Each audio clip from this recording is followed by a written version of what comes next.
What's up, GBA fans? Welcome to week 1 of the GBA Season 3 weekly recap. I'm Leader Geo. And I'm Tony of TandATV, and we will be your hosts as we catch you up on all the events of this past week in the GBA. And what a crazy week to start it all off. We saw sweeps, 1-0s, and a match even go to timeout. Tony, I don't think you could have asked for a better opening week. Clashes between fan favorites, old teams, and expansion teams. We saw fast-paced, hyper-offensive matches and strategic map control. It's certainly going to be a week and a season to remember. Let's have a look at our first matchup. The Boston Red Sox versus New Orleans Pelers. Superblah and the Red Sox had a great season last year, winning the championship and having a week 1 matchup against the last season runner-up John, aka Pokemon, bound to set the season off right with a good contest, and a contest it was, Tony. Absolutely. A narrow 1-0 win by Superblah and the Red Sox, and Boston are off to a good start this season. I want to talk about the disconnect really quickly because that's really what's being talked about. Really unfortunate. Both John and Nick really tried hard to get a good battle. Disconnects are unfortunate, but in the GBA, it does happen. So both teams will have to move on going forward. That's true, and I wanted to talk a little bit about Goodra, as it's a really cool pick in the GBA, and it's one of those Pokemon whose natural bulk and great coverage offers a ton of team-building potential, and a pure Dragon typing means it's not always going to be easy to take down, avoiding that 4x weakness to Ice that a lot of the other OU Dragons have to deal with. In the hands of Pokemon, with that unique team matchup, it did its job perfectly, but unfortunately, Nick has got an incredibly solid team that worked really, really well to spread the danger around. Nick got a kill on every one of his Pokemon but Roserade and Thundurus T, surprisingly. Definitely working that Thundurus T pick for some potential momentum grabs. That's the type of pick you want to watch out for in the GBA. Genie's putting work. And so the Red Sox walk away with a Red Division win, while the Gold Division grabs an unfortunate Week 1 loss. Very close matchup, though, and I hope we'll see these two Titans clash again in the future. So moving on to matchup number 2, we've got the Atlanta Hawlucha and the San Jose Sharpedos. The numbers tell you everything you need to know about this matchup, Geo. A 3-2 victory in favor of Fizzy Stardust and the Atlanta Hawlucha, who eked out a victory with a timeout. That's right, Tony. When the in-game battle timer runs out, the trainer with more remaining Pokemon is deemed the winner. In the case of a tie, the team with the greater total health percentage remaining on the remaining Pokemon takes the W. In this case, it looks like the Sharpedo had a hard time breaking down the Hawlucha Bolt. Yeah, Tom is a great competitor, and he's achieved a lot with the Sharpedos as head coach. He's got a solidly drafted team, but from the looks of things, when it came down to the wire, with Sylveon still alive, no Mega Venusaur, and Scizor around as solid checks, it must have slowed the pace of the game down quite a bit. What do you think about the kill distribution of the Sharpedos? Honestly, it emphasizes that Tom has great control over his Alakazam. It's so frail and only gets credit for being a revenge killer or a hit-run attacker who happens to be weak to pursuit. But in the right setting, Alakazam still has got the speed, power, and coverage necessary to be a threat in this league, and it showed this week as it got 2 nice kills late game. I'm sure many of us would have been wondering what could have happened if that game had been a little longer to resolve itself, but for now the Hawlucha bag another win for the Red Division Conference as the Gold Division takes another heartbreaking loss. Matchup 3 this week is between the New York Yankees and the Milwaukee Sawbucks, and Geo, I know you have a lot to say about this matchup. Absolutely, Tony. Longtime Yankees and Sawbucks fan. These are two teams that got me interested in the GBA really early. So two of my favorite coaches, and these two have always had really entertaining matches with each other. In this league, Shady Penguin and his Yankees have shown season after season that they can put up good numbers, positive records, and are consistent runner for playoff contention. Shady is famous for his ragtag group of Pokemon that he manages to pull together for great results. And then you got the Sawbucks, the giant killers. You know, last season Magnitude really carved that name for himself by putting in work against some of the league's top performers and also losing miserably to some of the lesser performers. Any big moments from this match you want to discuss? You know, at one point, Shady almost threw the match away when he forgot that Magnitude's light screen had another turn, and that mistake cost him his Porygon Z, I think to the hands of Magnitude's Mega Gallade. But what really sealed the game in Mankey's favor was the Mega Altaria getting up to a +6 defense. Could not agree more. Magnitude found himself in a bind when he didn't immediately switch Metagross into that Mega Altaria. After getting to +6, there wasn't a physical attacker on the Sawbucks that could take it out. Even a banded Meteor Mash by Metagross fell short. Magnitude started grasping at straws at that point, praying for freeze hacks on Ice Punch or crits from high crit moves like Psycho Cut and Stone Edge. But unfortunately for the Bucks, Altaria turned into a wrecking ball and swept the last 4 mods on the Bucks for a narrow 2-0 victory in favor of the New York Yankees, and a contender for the MVP race with a +4 differential Mega Altaria. Moving on to Game 4, my boy Mega Mogwai and the Real Marills take on the St. Louis Rampardos. Tony, what are your thoughts about this game? Geo, this is the Mega Mogwai we all remember from the GBA D-League last season. He executes. That's what he does. He had an answer for A-Drive's tricks, and he brought exactly what he needed to ensure that none of A-Drive's threats made away with the show. Could not agree with you more, Tony. A-Drive had a fantastic trick up his sleeve with the unexpected mixed Charizard Y set. He pulled off a Trixie 2 Dragon Dance against Kanye West and Okoing Miguel's Mega Gardevoir, but luckily the Marills had an answer with the Focus Sash and Fernape, and it was able to shut down the potential sweep. After the fall of Charizard Y, the Rampardos couldn't really stop the offensive pressure of Infernape and Excadrill as they finished off the rest of his team.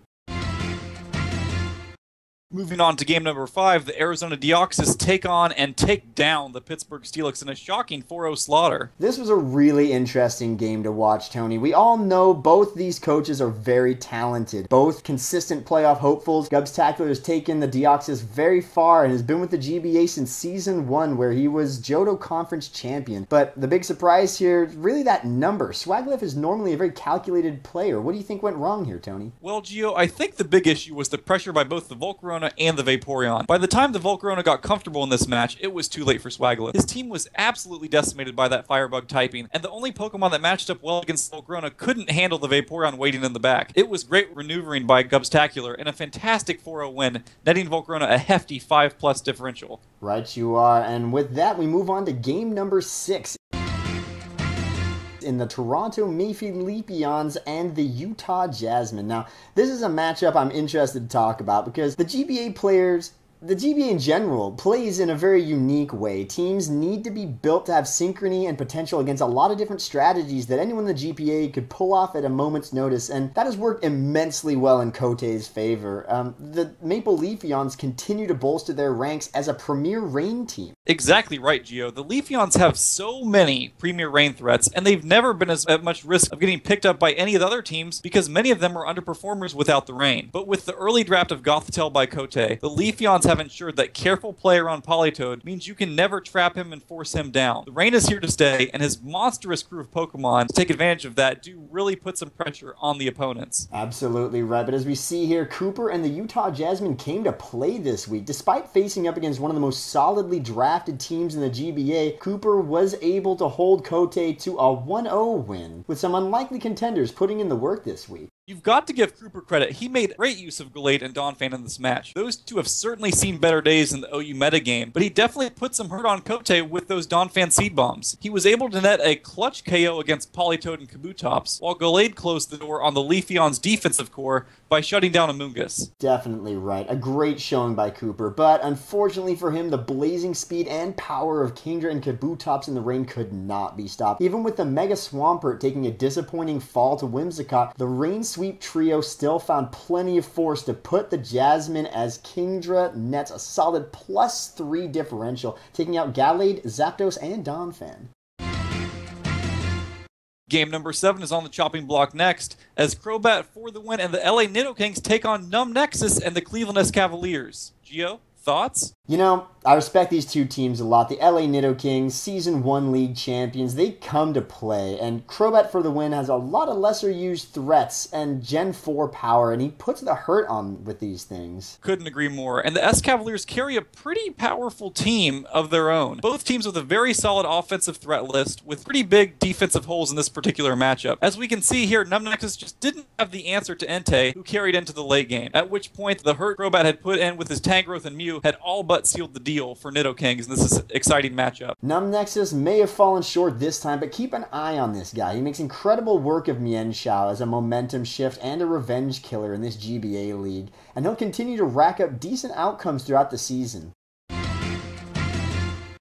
And with that, let's wrap this week's matchup recap off with game number 8 as the Denver Bronzongs versus the Anaheim Mighty Ducklets. Tony, I'm sure you've got a lot to say about this one. Sure do, Geo. Adam brought Chandelure to this battle, expecting to put in work with the spooky Chandelier, but it was Mega Aggron who stole the show with a solid performance and 2 kills. Roger and the Denver Bronzongs had no answers for the heavily armored Pokemon. Geo, what did you think of the Bronzongs' performance in their first GBA match? You know, Tony, the Bronzongs put up a valiant effort, and I think losing the Mega Deoxys to an Azelf Energy Ball really threw Roger off his game. It's tough to recover from an early hole like that, but the Bronzongs have a good team, Roge is a good player, and I'm sure they'll be ready for next week. Now that we're all caught up on this week's matchups, let's have a look at the conference breakdown.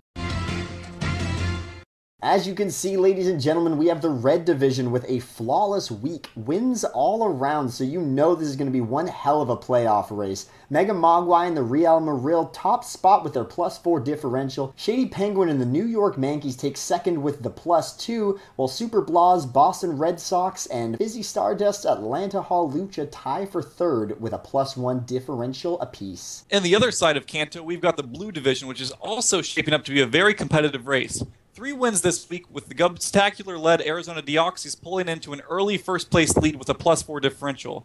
The LA NidKings, led by Crobat for the win, take second in the conference with a +2 differential, while Kote steals third with +1. Baby Roge and the Denver Bronzongs fall this week and sit in 4th place. Moving over to the Johto Conference, we've got a tough one here, folks. 4 losses in the Gold Division, ladies and gentlemen. They really should call it the Bronze Division. Right you are, Tony. As we can see here, the New Orleans Pelers, led by John, aka Pokemon, sit in at the top spot, tied with the San Jose Sharpedos and Tom Z at a 0-1 record with a -1 differential. Clocking in at third is Magnitude of the Milwaukee Sawbucks, who netted a -2 this week. And last but not least, the victims of the Real Marill Slaughter, A-Drive, and the St. Louis Rampardos with a -4 differential. Silver Division only looking a little bit better than Gold, with 3 losses and 1 win this week. Adam and the Anaheim Mighty Ducklets snatched that top spot with a 1-0 record and a +2 differential, while Cooper comes in at second with a 0-1 record and a -1 differential.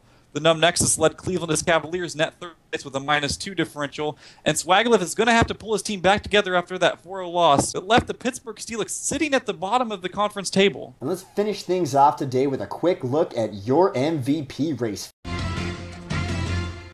Kicking it off early with some big scorers, Tony. Topping the charts, we've got Volcarona with that huge 5-0 differential, vaulting to the top of the charts after just 1 match. Volcarona is the kind of Pokemon you need to be ready to answer at a moment's notice. It didn't do a whole lot in the past couple of seasons in the GBA, but if that thing sets up, it can mean doom for your opponent. True, but it also suffers in the move pool department, having only a handful of good coverage moves to choose from. Right you are. Moving on to second place, Mega Altaria of the New York Mankeys picks up a clean +4 after a nice setup sweep against the Milwaukee Sawbucks. We might be seeing a bit of a pattern here, Geo. Yeah, keep those setups under control, everybody. If you wonder what happens if you don't come prepared for setup threats, look no farther than this MVP race. Tied for third place, we have Infernape of the Real Marill and Kingdra of the Toronto Maple Leafeons. Both these Pokemon fit a great niche in their respective teams. Blazing fast, diverse move pools, and dangerous sweepers in general that these two great coaches can certainly use to their advantages. I'm seeing good things in Infernape's future. Keep an eye on that guy. Rounding out the table, we've got Mega Gallade, Excadrill, Mega Aggron, and Alakazam all at +2. And Dragonite and Aegislash with +1. And ladies and gentlemen, that's it for this week's recap. Tune in next week for more exciting weekly recap. If you're interested in seeing more of your hosts, feel free to check out our personal channels. Links in the description down below. I'm Gym Leader Geo. And I'm Tony. And on behalf of the GBA, thanks for stopping by, and we'll see you guys next time.